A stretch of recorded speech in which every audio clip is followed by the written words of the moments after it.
که ماښام تر ستوني ښکته کړی حلوا، سبا خواست کوي له خدایه د خوروا. په هیڅ حال کې دی قرار او صبر نشي، لیونی کړي ډیر حرص ډیرې هوا.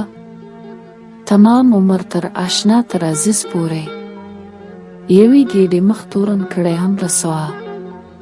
چې په خپلې رسوایۍ دی پروا نشته، نور به څه کړی په جهان د چا پروا.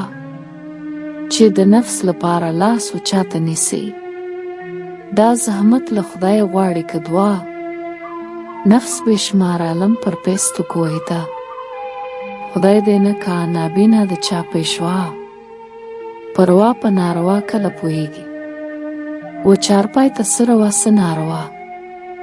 چارپایان که غوږ و سترګې لري څه شو، په معنا یې نابینا دي ناشنوا. زه رحمان له هغه عالمه پناه غواړم، چې له دینه له مذهبه وي سوا.